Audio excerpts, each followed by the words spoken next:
Edna cheerleader. The suspect in that shooting spree in Austin is facing a list of charges for his crimes. We go over those charges tonight. And the Texas Supreme Court declines an emergency abortion authorization for a Dallas woman. Well, the clouds are thickening up. We may even have a few little light sprinkles rolling around the area. Nothing significant. The significant stuff is still developing in the Rockies, and we'll have all that because it's going to rain on Friday. All that coming up. And hoop season is here. Victoria East and West girls at home and some other scores all have that in sports. You're watching 25 News now at 10. Good evening and thank you for joining us. I'm Don Brubaker. And I'm Karina Garcia. A 23-year-old man remains jailed in the death of 16-year-old Edna cheerleader Lisbeth Medina. 25 News Now reporter Adarius McCormick has more.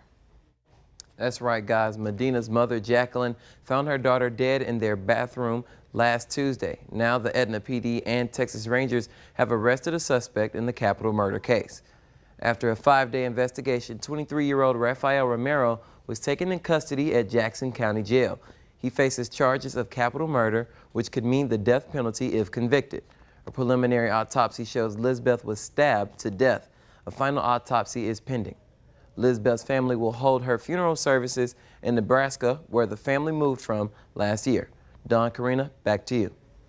Darius, thank you. 3 people were killed in a 2-vehicle crash on Highway Alt 90 East on the Navidad River Bridge in Lavaca County Sunday night. DPS reports 25-year-old Marieli Sanchez of Victoria was driving a Honda Accord over the bridge when she crossed the center line of the highway. The vehicle hit a Ford Explorer driven by 62-year-old David Carroll of Hallettsville. The Explorer spun twice, then was fully engulfed in flames. Also in the car with Carroll was 62-year-old Carla Jones of Hallettsville. All 3 people in the crash were declared dead on the scene. There are 6 candidates running for mayor of Victoria.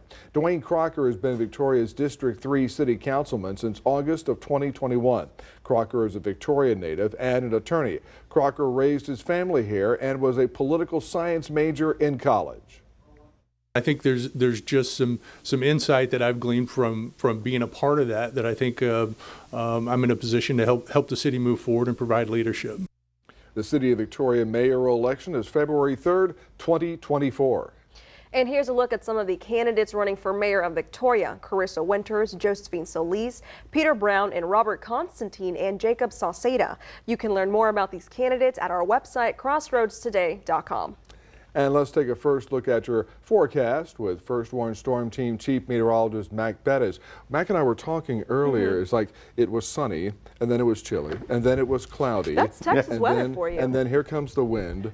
And Mac, has it changed even more tonight? We never know what we're going to get out here. See, Don, that's why you need a weatherman in your life to keep track of all those movements. Thank you. I wondered. And Dylan was wrong. He says you don't need to know what a weatherman to know which way the wind blows. You do. Yeah, that's right. Anyway, well, he was absolutely right. We started off crystal clear and blue, then the clouds rolled in, then it got a little chilly, mostly because the winds are stronger. Right now we're at 58 degrees, but the gathering storm is up in the Rockies, and that looks like it's going to give us a pretty soggy Friday, and we'll be talking more about it coming up in just a few minutes. Back to you. Mac, thank you. And Andre Braugher, the Emmy Award-winning actor, best known for his roles in the series Homicide, Life on the Street, and Brooklyn Nine-Nine, has died at the age of 61. The Chicago-born actor had his breakthrough role alongside Denzel Washington and Morgan Freeman in 1989's Glory. He also played a detective on the NBC police drama Homicide, Life on the Street, and later played as a police captain for 8 seasons in Brooklyn Nine-Nine. He won 2 Emmys and received 11 nominations. The suspect in last week's Central Texas shooting spree now faces more charges. 34-year-old Shane James faces 10 charges, including multiple capital murder and aggravated assault charges. James is accused of killing 6 people and injuring 3 others during a string of incidents on December 5th.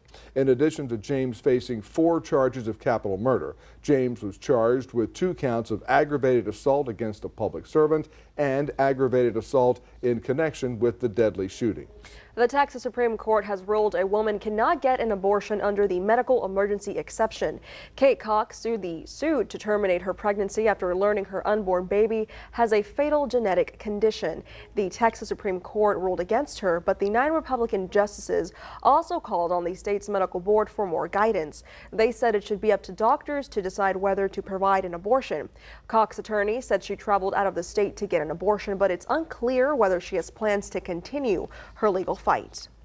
The Texas A&M University System Board of Regents unanimously approved General Mark Welsh III as the 27th president of Texas A&M University. The Texas Tribune reports the board met for nearly 2 hours in executive session Tuesday morning before giving Chancellor John Sharp permission to negotiate a contract with Welsh. The A&M system reports he will have a starting salary of $1.1 million. Welsh has served as university president in an interim role since July. The families of 4 soldiers who died while serving in Operation Lone Star will receive financial benefits. Attorney General Ken Paxton announced he has awarded 4 lump sum payments for the fallen soldiers in cooperation with a new law passed by the Texas legislature. The law provides that the surviving spouse, child, or parent will receive the benefit if the soldier died while on active duty in connection with Operation Lone Star. And today, Paxton filed a lawsuit seeking damages and a permanent injunction against the Austin-based company VA Claims Insider. The Texas Tribune reports Paxton charges the company engages in, quote, false, misleading, and deceptive acts and practices, unquote. Paxton's complaint charges that the company promotes certain services as free before locking veterans into contracts that demand huge sums, including for potentially illegal services or assistance it does not provide. The company denied wrongdoing. The United Nations General Assembly approved a resolution demanding a humanitarian ceasefire in the Israel-Hamas war in Gaza. The vote was 153 in favor, 10 opposed, and 23 absentees. A similar draft resolution was blocked by the U.S., which has veto power in the 15-member body. The U.S. and Israel opposed a ceasefire, believing it would benefit Hamas. At the United Nations, the president of the General Assembly called on the body to call for an end of suffering in Gaza.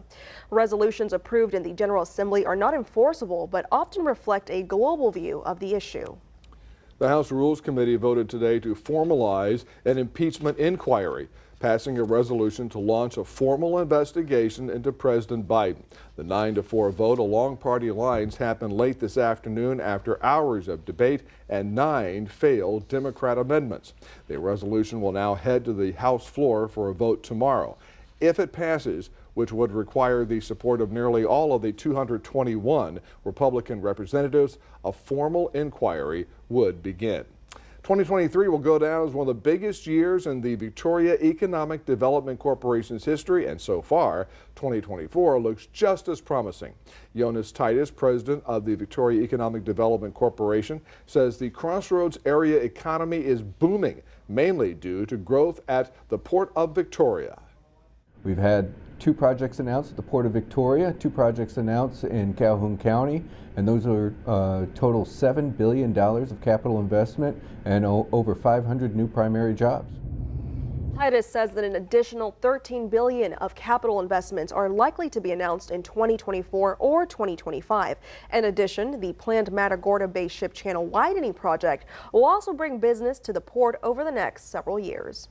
Remember to subscribe to our YouTube channel, Crossroads Today. Hit the like button and click the notification bell so when you're on YouTube, you can see Crossroads Today.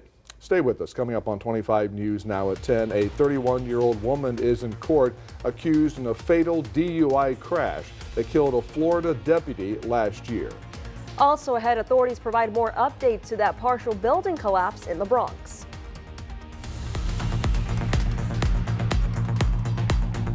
Hi, I'm Detective Kelly Gibbs with the Victoria Police Department. Victoria Crime Stoppers is seeking information about the murder of Rocky Ray Salinas.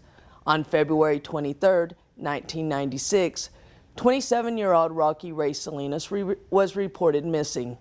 Approximately 3 weeks later, on March 18th, Salinas' body was discovered in a field at the 1000 block of Southwest Bend Jordan. If you have any information about the murder of Rocky Ray Salinas, please call Victoria Crime Stoppers at 361-572-4200. You can also submit a tip by using the P3 Tip app on your Android or Apple device, or by visiting our website at www.crimestoppersvictoria.com. All tips are anonymous, and if you give information that leads to an arrest or charges being filed, you could earn a cash reward. With the Victoria Police Department, I'm Detective Kelly Gibbs.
Jury selection started today in a DUI crash trial that killed a Charlotte County deputy last year.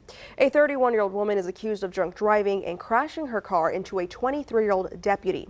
The Massachusetts woman is accused of drunk driving and striking the deputy on the side of the I-75 back in November of last year. She's charged with DUI manslaughter, 2 counts of DUI damage to property or another person, vehicle homicide, and refusing to submit to a DUI test following a suspended license. We move on to the latest on the partial building collapse in the Bronx, New York. Fortunately, no one died, and authorities gave an update on the situation earlier this afternoon. Surveillance video shows the moments part of this building came crashing down in the Bronx Monday afternoon. Like it came from the top first and it just started falling down everywhere. People on the sidewalk watching in horror. I felt a sudden shake like an earthquake, and a few minutes later my son called and said, "Mom, you need to get outside. The front of the building collapsed." I couldn't see nothing. My eyes were hurting because the sand was going to my eyes. But it was really bad. Crews digging deep into the pile of rubble left behind, some parts up to 12 feet high.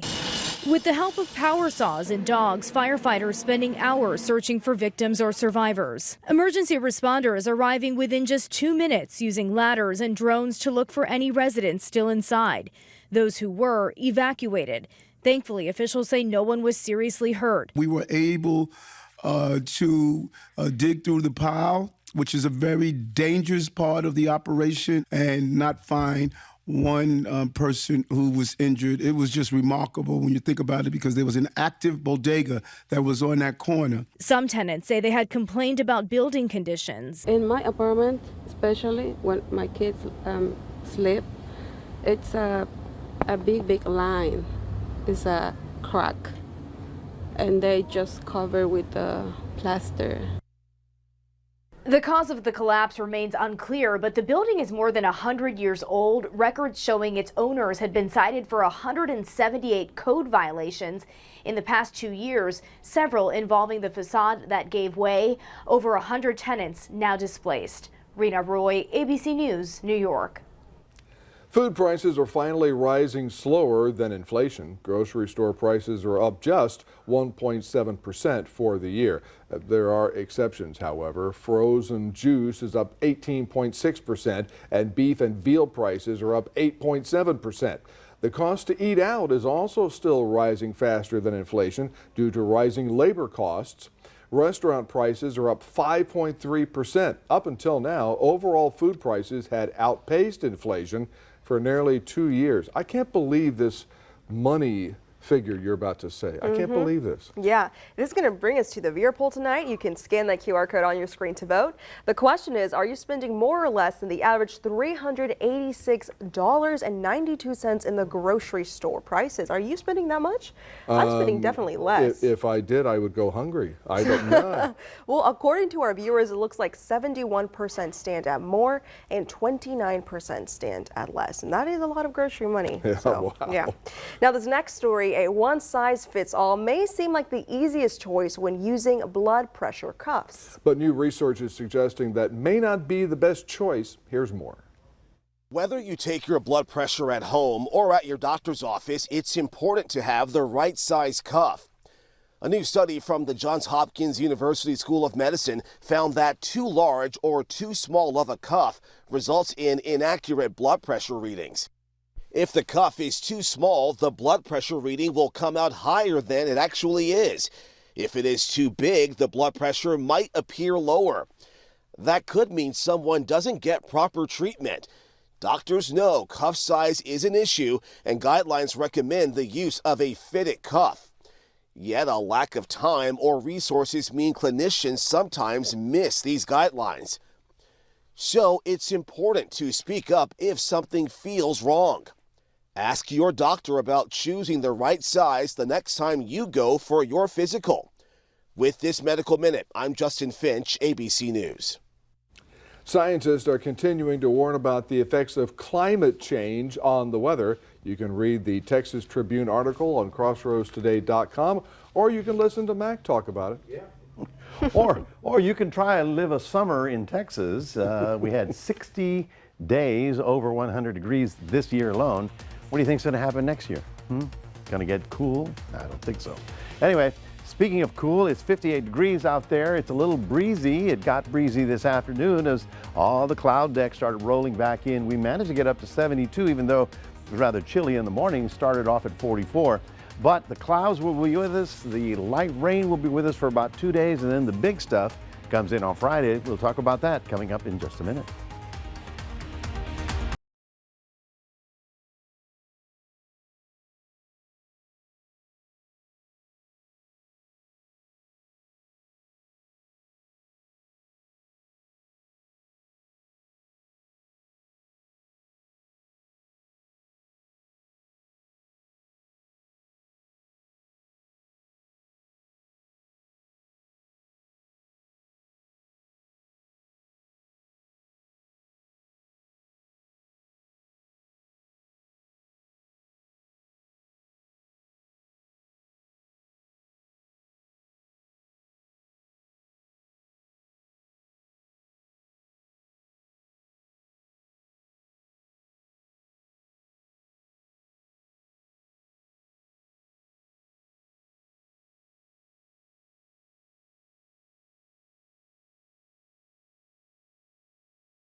Well, good evening, everyone. We're looking at 58 degrees for us and 61 out in Cuero and 66 down in Palacios there, or actually that was Point Comfort. We are looking at the winds that sort of picked up over the afternoon. We were running at about 25 miles an hour, and all that humidity is rolling back in. This is setting the stage for us now getting a little bit of light rain overnight.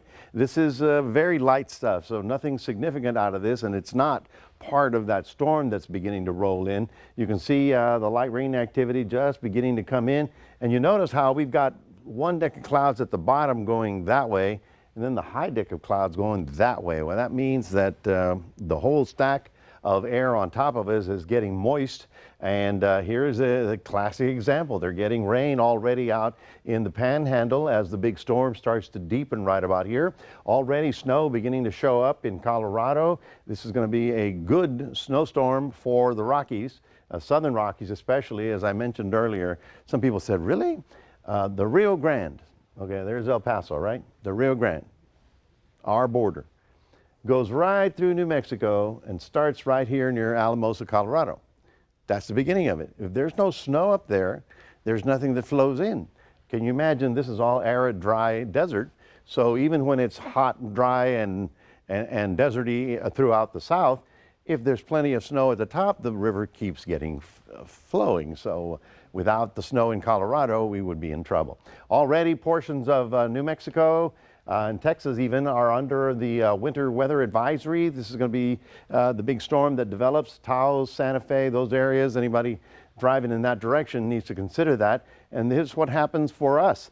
We start Tuesday. It winds up right there over New Mexico. It strengthens right about there because remember, we're getting the warm air from the south, the cold air from the north, all combining for this. And then on Friday, it rolls right on top of us. There you see that whole big rain thing. So this is going to be more of a rainmaker. I expect a lot of water out of it, probably a half an inch to maybe an inch or more in some spots. And this is going to be with us all day Friday and Friday night. The good news is that by Saturday, it does pull out of here. By Saturday night, we'll have clear skies and cool conditions. Sunday is looking very nice right about now as the whole system moves east and a little bit of higher pressure builds over the area. But for those of you who may be driving on Friday night, just consider all of that activity. Overnight lows getting only into the mid-50s right about there, pretty much where we are now. And you can see the temperatures all the way up into the 40s. The cold is not there just yet. And then the high temperatures tomorrow, 64. So not exactly a big thermometer is because of the overcast and the wind. Cold doesn't start till about Thursday, rolling out of the Rockies. So, you know, you wonder, why do we talk so much about the Rockies? Because that's where the weather's coming from. And that's why I do that. 62, the morning low in Port Lavaca. We are getting up to 65 as the high. That's it. Otherwise overcast and a little bit on the sprinkly side, 58 to 61 in Cuero. And then here's the way it looks for 7 days. Mild and damp, and then mild, well, I'd say cool and damp, big rain Friday night, wet. And then Saturday, it does start to clear out of here. Your Saturday night and your Sunday will be okay, but Friday night's going to be a problem. That's your 7-day forecast, reminding everybody that we have a QR code. We'd love for you to scan that, put Crossroads Today on your phone. Ain't that right, Zach? That's right, Mac. And the Calhoun Sandcrafts took on the West Warriors on the soccer pitch tonight. Highlights and sound coming up in sports.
Well, we have some hoops in the area tonight. The Victoria East girls hit the hardwood against Corpus Christi Moody. Victoria East was dominant in the win with a final score of 73-28.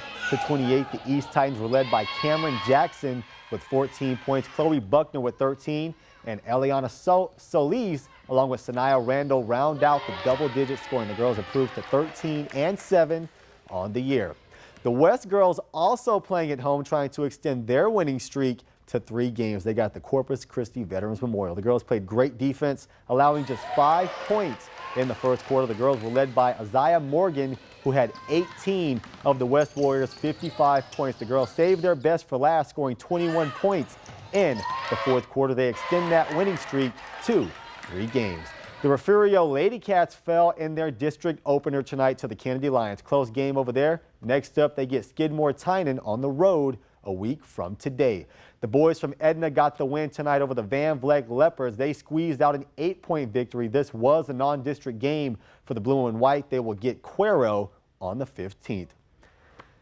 Now to some soccer. We got the Victoria West boys who wanted to tell everybody hello and are looking forward to a great year. The Calhoun Sand Crab bench excited, looking to finish the job this year after making it to the semifinals. Also brought some fired up fans to the game with them who braved the cold weather. It paid off. Calhoun gets the 1-0 win over the West Warriors. Had a chance to speak with both head coaches afterwards.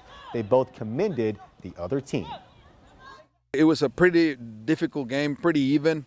We had some opportunities that we were not able to score, but we had to fight and put up a good fight because Victoria West is a great team. Whenever you face talent, you step up to it. You can either fold or you step up. And I think a 1-0 match kind of just shows, the level that we're at. We did, miss a couple opportunities. We were unlucky at times, and they were able to capitalize. But overall, it was a very exciting game. Yeah, great game from 2 area teams. Well, Shohei Ohtani just signed the largest contract in North American sports history. 10 years, $700 million, and he will only get $2 million of it per year. He is deferring $680 million of his $700 million over the 10-year deal. He did this so the Dodgers could surround him with other top-of-the-line talent. Sources close to Shohei says Ohtani's motivation to agree to such an unorthodox deal reportedly came from a commitment to winning and being, quote, a team player. This helps the Dodgers with their competitive balance tax hit, which will only be $46 million as opposed to the $70 it would have been. The remaining $680 million to be paid beginning after the 2033 season. And that's going to lead us to your viewer report. Shohei Ohtani deferring payments. Bad for baseball, yes or no? 53% say yes.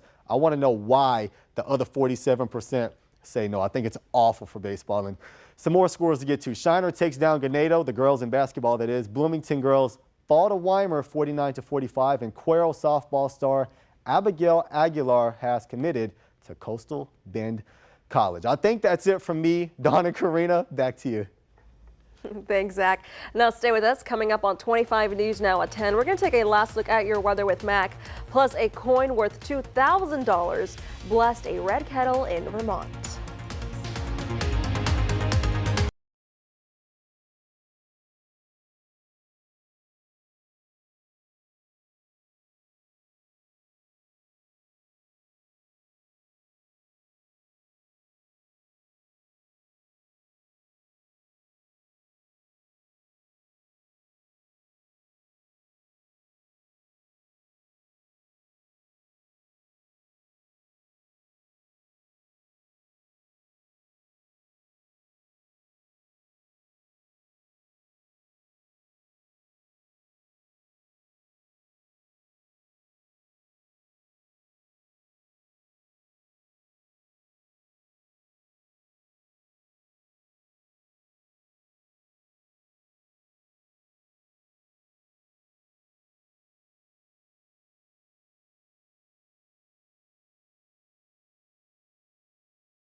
It's being called a Christmas miracle in Vermont. A mystery donor dropped a rare gold coin into a Salvation Army red kettle. Coins and dollars are dropped into those buckets every year, I guarantee you. But sometimes a surprise awaits, and this time that coin was worth $2,000. $100,000. It's unclear who donated the coin. A spokesperson for the Salvation Army said it's moments like this that make it all worthwhile. One of Tennessee's most famous residents lending a helping hand following devastating tornadoes. Yes, Taylor Swift donated $1 million to the Tennessee Emergency Response Fund. An area in a Nashville suburb where she lives was impacted by a tornado that produced winds of 125 miles per hour.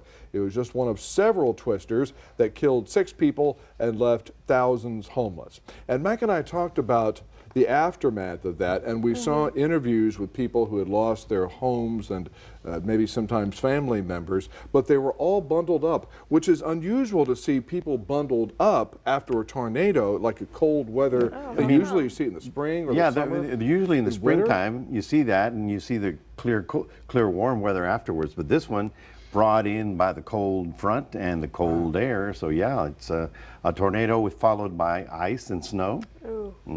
That's tough. Wow. That's tough. Well, we wish them the best out there, and thank you to Miss Swift there for contributing there. We're looking for a little drizzle, a little dampness over Wednesday and Thursday, but the main event is on Friday. Friday we start off cloudy, then it starts raining heavily. We're going to see it coming down I-35 and then crossing over on I-10. But Friday night is when I think the peak of the rain will be here, clearing out by Saturday afternoon. Sunday's going to look very nice. Mac, thank you. A California auction house and Turner Classic Movies are gearing up for a 4-day auction event this week. It's called Hollywood Legends. The lineup features more than 1,000 famous pop culture artifacts, including items from movies like Batman, Star Wars, and Harry Potter. One notable item, an original mechanical E.T. head, could go for as much as $1 million. Hollywood royalty and British royalty with Princess Diana also represented in this auction. Something for everyone, all genres, wizards and goblins and Star Wars and sci-fi. And the bidding on this blouse is already up to $125,000, and this auction runs Thursday through Sunday. And only Don and I remember that robot was from Lost in Space. Yes. Danger, Will Robinson. Danger. Danger. Yeah. That was a TV show All right, in the y'all lost me afternoon. there. That was our afternoon comics. I'm showing his age. Alrighty, thank you for joining us for 25 News Now at 10. Join Carolina Astorine, just Parker Cox, 25 News Now Sunrise starting at 5 a.m. Good night.